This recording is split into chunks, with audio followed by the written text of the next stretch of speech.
Hey folks, Corey Arnold out here at Toyota of Easley with a brand new 2024 Toyota Land Cruiser First Edition. Guys, I got to tell you something. This car should not have made it to the ground without being sold. But to confess to you, someone got here and checked out the color and said, hey, we wanted to go a different way. I got to tell you, this color is called Trail Dust. This is the one that you see in all of the advertisements. So to me, this is the one that Toyota is touting as the right color. So this is, as a result, the one that I like, all right? To me, nothing speaks off-road like this color. I especially like the fact that it is two-tone. So this being the first edition, we want to walk around the vehicle, show you some of the things that make it what it is. By the way, watch it, cameraman, you're getting close there. By the way, you can actually come out today, check this one out, and take it home. It is available for you to buy and take home today, all right? Did you hear me? So most of us expected never to see a Land Cruiser hit the ground.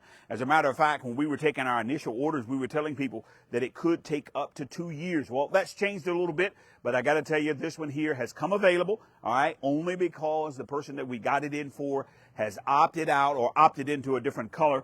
So come check this one out. So let's start in the front. Number one, when you see the round headlamps, you either are on a Land Cruiser 1958, which is the entry-level model, or you're on the top of the line.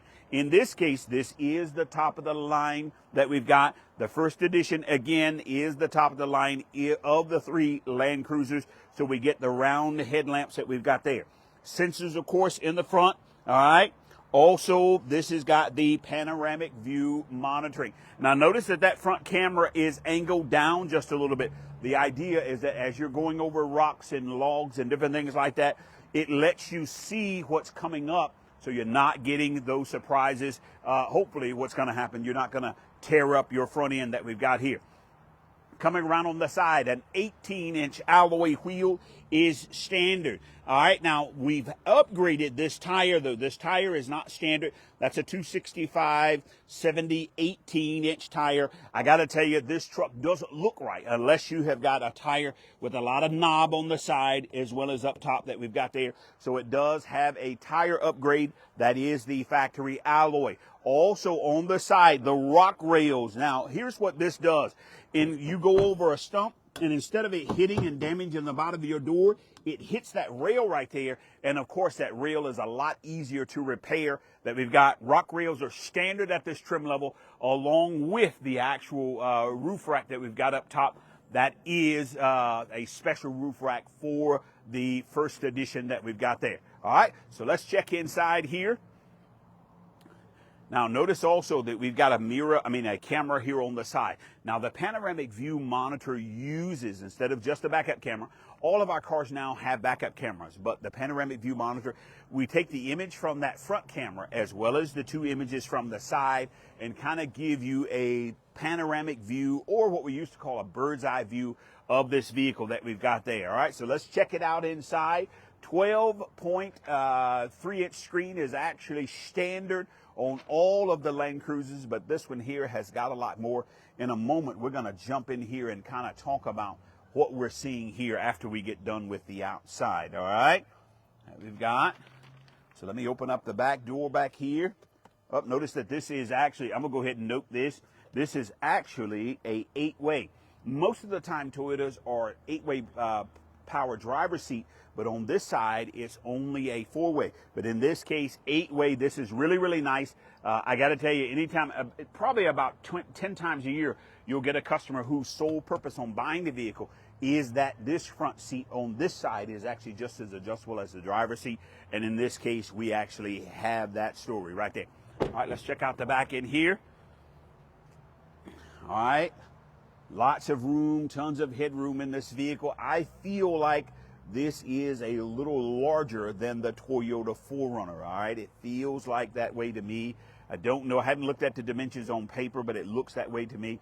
Of course, these seats do fold forward there. You cannot get a third row seat in a Toyota Land Cruiser. Of course, that's not what it's designed for, all right? But it is 5-passenger seating. So hopefully the one driver and the 4 passengers are going to have a good time when you're off-roading, because this is meant to go anywhere, do anything that we've got there. All right, let's come around the back of the vehicle. Nice little option that we've got here. Push the little button right here on this side, and it actually does release the window. And here's the idea is that now I can put my cargo inside, but if I need to, okay, go inside the vehicle in the back. Now, let me say this is actually power. It's not turned on. I will turn it on, but I don't want you to think that this is not power. It is power. We should have that setting on. We just don't at this time. And of course, I'll get in here and actually fix that. So here's the room in the back of this vehicle, okay? I like the high mount in the back. The idea is that, you know, of course, you're going camping and different things like that. Easy to load things in and out of. I like the height of the back of this vehicle that we got there. Now, while you're standing back there, I do want you to see how the seats look when they're flipped forward. So give me just 1 second. All right, let me let this up just a little bit.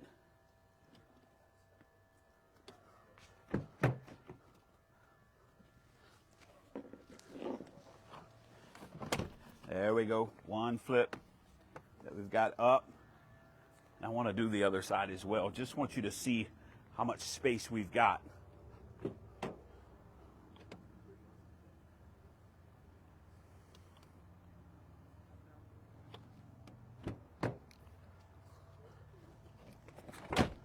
Flip and up on that side. All right. So tons of room that we've got there. Now we've got a drop right here because this box in the back there has got a little bit of storage on this side. So notice this floor is a little bit raised that we've got there, but still some room that we've got. All right, and there it is. All right, with the seats down. Let me go around that side.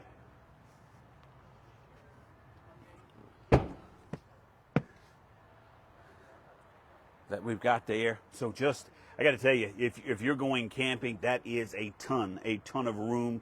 It's even in the back here. Notice that when you get past the front seats up there, the roof line actually goes up, and that's just a lot of volume for somebody who wants to kind of take this out and hit the trail that we've got there.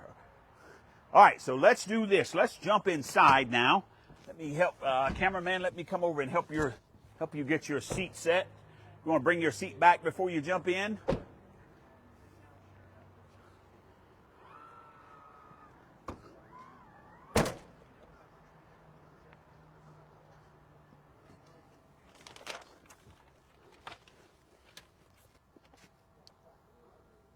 All right, so let's jump inside, and we're going to start it up.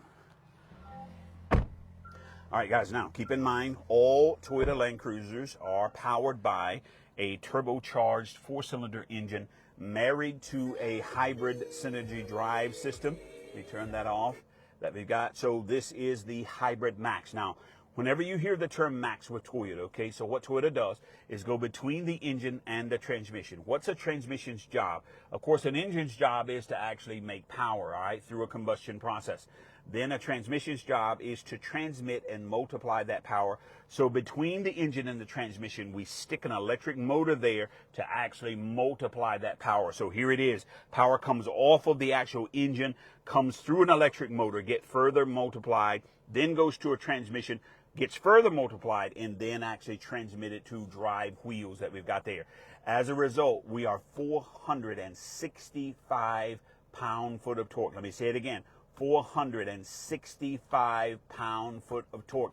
Now, for those of you who are out there who love naturally aspirated things, you can never get that amount of torque out of a naturally aspirated engine unless it is huge. What's the only way to get more power out of a naturally aspirated engine? Is to go bigger and bigger. That's why you begin to see 6.2 liter, 7.8 liter. Well, guess what? All you're doing is cutting that car's ability to actually have good gas mileage, because what's the number one enemy of fuel economy? Weight. All right. So when you're adding in a big 6.7 or a 7.2, you've got to make a big bulky vehicle to hold it, and as a result, you make it to where this thing is not going to get any gas mileage. But look at this. All right. So 23 miles to the gallon is the combined fuel economy. 25 miles to the gallon out on the open highway. Worst case scenario in the city, 25 miles to the gallon. I don't know about you, but if I'm getting 23 miles to the gallon out of a vehicle with 465 pound-foot of torque, you got something there, all right? So let's go through it. Number one, up here, So we have got a heads-up display. Now, this is a little different for Toyota. Normally, heads-up displays, it kind of comes up right here, but I began to see it where it looks like it's right out on the front edge of my hood. So the idea is that it kind of helps me coincide for me. So right now, if I were like wanting to pull up to that Corolla Cross right there, I would simply, even though I have a front camera, I would simply actually kind of put the display for my heads-up display right out on that vehicle, and it would kind of let me know, give me, I should say, some situational awareness that we've got there. All right, so let's pull it down into drive here for a second. There is that front. Now, I like this because look what it does, all right? So it lets me see on both sides right there. So that tells me where I'm actually headed right there. All right, I found this the other day. For those of you who've already bought one of these, this right here is how you actually squirt. All right, see that right there? That's actually how you squirt the bank. I probably shouldn't have done that on camera, but that's okay, all right? Just let you know there. I'm one of those people when I see something and don't know what it does, I'm like, hey, I wonder what that does. Watch this little button right here. You actually hit that, and that's a wide angle view, and there's a little bit narrower view right there. But watch what this right here does, okay? This changes where you've got there. So the line is gone. Now, hit it again. That kind of X marks the spot. So there's the hitch itself. So if you could see your insert sticking out, it just kind of lets you know where you could actually line it up that we've got there. There's just that line there, and then there is that one back again. I think for me, that probably would be the one I would like, or this is the one I'm used to. The blue lines show you where you are. The yellow lines show you, of course, your projected path that we've got there. I also love this right here. Look what it's telling me there. There's the front swing of my vehicle. So if I'm in reverse and I'm going back, now I can see right there that there's the edge of that actual concrete right there. So here's the idea. It lets me know at that current turn where I'm actually going, all right? Can I actually miss different things that we got? I like that. That's what we call the panoramic view monitoring. It is a really, really nice option that we've got here. All right, so let's jump down here. Drive mode. So when we're in drive mode, watch what happens here. All right, so if you can see over here on this side, I'm turning this. Okay, so there I am in sport mode, all right, and normal mode. Let's talk about what we're seeing here. Eco mode. All you're doing is telling the engine to steal 1/3 of the engine's response so as to make the car better on fuel economy. So in your mind, you're knowingly making the car sluggish so as to get better than 23 miles to the gallon. Now, in normal mode, it gives you 23 miles to the gallon. So if you want to get better, that's where you're actually going to do it from right there in what we call that eco mode. Sport mode is the exact opposite. Sport mode holds you in those lower gears. The lower the gear, then the more the torque it has. So if you're doing some extreme off-roading, you may want to drive in the sport mode. Well, you probably won't do it here, but let me just say this. This, to me, would be merging onto a highway, would make more sense. Holding the vehicle in those lower gears, enabling the car to get more speed that we've got there. I'm going to leave it back in the normal. Now, watch this right here. Notice what I'm going to do now. I'm going to go from this. See, this is lit up. Now I'm going to go to multi-terrain select. And that now, when I select the knob, it changes it. So look right here for me again. Can you see that there on that side? So there is the auto mode, okay, that we've got there. Oh, let me get it down there. So there's auto.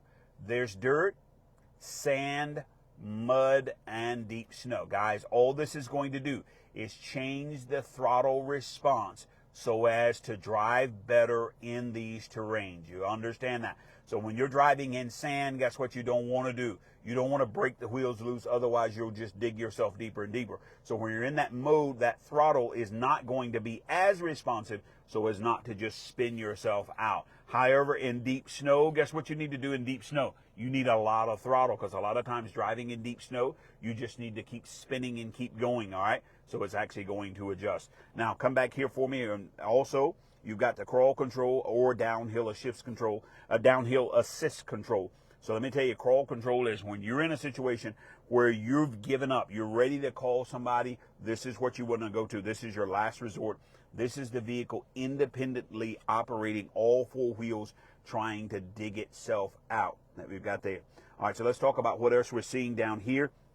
This is a center locking differential. Okay, center locking differential. You see this on serious four-wheel drive vehicles. This is a rear locking differential, causing both back tires to lock up and spin at exactly the same speed. Now notice that this vehicle is in high four-wheel drive all the time. So we have power going to both axles at all times. You see that on serious four-wheel drive vehicles. You've always seen it on the Toyota Land Cruiser. It's just something that is always there. Of course, low four-wheel drive, of course, is when you're in those really, really tough situations that we've got in here. This is, right? You've got a stabilizer bar disconnect. So basically on the front axle, okay, you disconnect the vehicle kind of side to side, so to speak. All right, so you keep it to where the right wheel and the front two wheels are not as connected to each other. So I'm not saying that you disconnect them. I'm simply saying that you allow more articulation. So when you're off-roading and you've got that extreme terrain, you can actually manipulate more. That's what the stabilizer bar disconnect. Very serious off-roading. As a matter of fact, none of these work unless you're already in low four-wheel drive that we've got there. All right. Then coming up here, we've got the Qi wireless charging. Nice feature that we've got there. If I throw my phone up there, watch what happens here.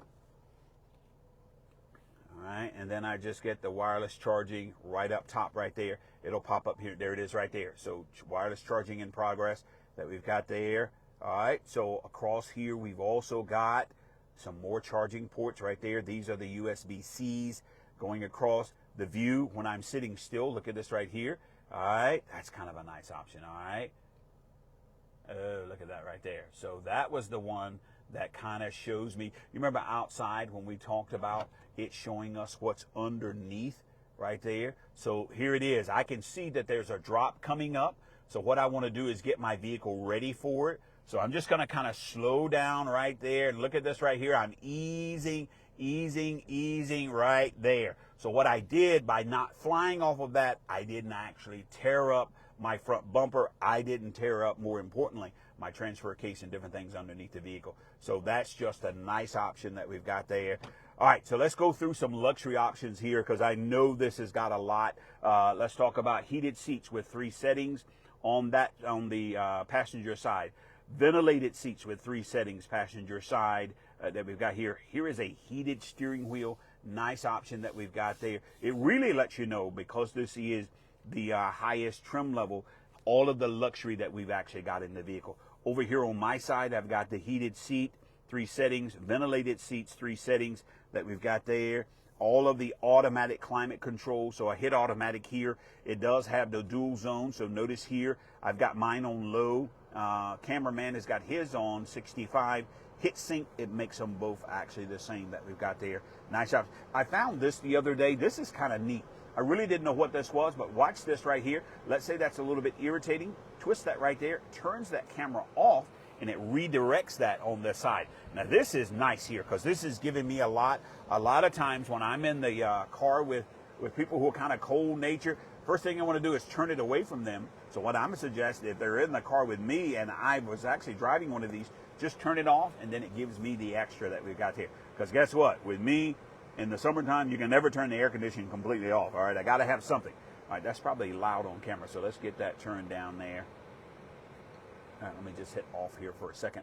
All right, so, and we've got that back up on that side. So a nice option that we've got there. I like where the radio, kind of nostalgic that we've got the radio button right up here on the top there. All right. Tow haul, you know what that does. By the way, this vehicle will tow about 6,000 pounds. 6,000 pounds worth of towing. So certainly useful, especially if you're doing some cross country. Memory seats here, nice option that we've got. Automatic lights that we've got there. Fog lamps that we've got. I love this parking support brake. Guys, I got to tell you something, okay?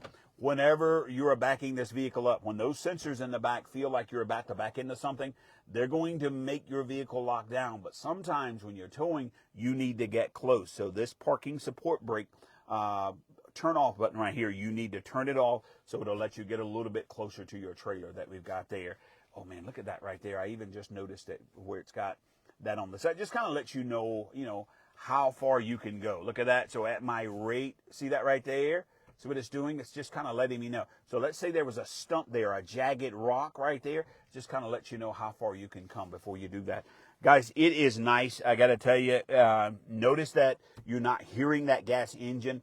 The car will turn itself off whenever it wants to. It's not to do. By the way, I got to tell you this. So many people think that nowadays every hybrid has to be plugged in. No, no, no. No, no, no. This car never has to be plugged in. Let me tell you how it recharges itself. Number one way is from braking. What is braking? Braking is nothing more than friction. Friction is heat energy. This car grabs a percentage of that, stores it in the back. The other way is simply coasting. So whenever you see the light change, okay, and you coast for another 50 feet, well, while those wheels are moving, that is nothing more than energy. The car grabs a portion of that, stores it in batteries. And the last way is that the gas engine turns on to also restore the batteries. That's the most inefficient way. You won't see it do it that way often. But let's say you left this car sitting for about 30 days. Then when you go to start it up, you're going to find out it's going to start up immediately. What it's really doing is trying to recharge those batteries in the back that we've got there. So guys, I got to tell you, this is a lot of power. I've watched a lot of videos. People are very impressed with that 465 pound-foot of torque. That really helps when you actually are off-roading. Torque is a friend when you're off-roading, and this vehicle has it 465 pounds. To let you know, the outgoing 5.7 liter naturally aspirated V8 engine that we were all in love with, the one that would never pass a gas station. Great engine, but just, suck the gas out. It only had 401 pound-foot of torque. This is 465 pound-foot of torque. And that truck probably would scarcely give you 15 miles to the gallon. This right here, 25 highway, 23 actually all the time. You tell me if Toyota did a good job. I'm giving you more torque and I'm giving you better gas mileage. Hey, it's a win-win all the way around. Come and drive this car. I feel luxury in it, especially when I'm able to reach over. Oh, that's the wrong seat. Reach over and turn on my ventilated seats that we've got there. I've got 8-way power adjustable. This is nice. This is something that I could drive a very, very long way. As a matter of fact, I wish it were mine, and I would. Come see us, guys. It is available, again, at Toyota of Easley for you to drive today. 2024 Toyota Land Cruiser, first edition, top of the line, in the trail dust on the outside, with the two-tone roof. It is the one, to me, that I've really wanted to see, and it is just like I thought it was going to be. It is my favorite. Come check it out. See us at Toyota of Easley. Have a great day.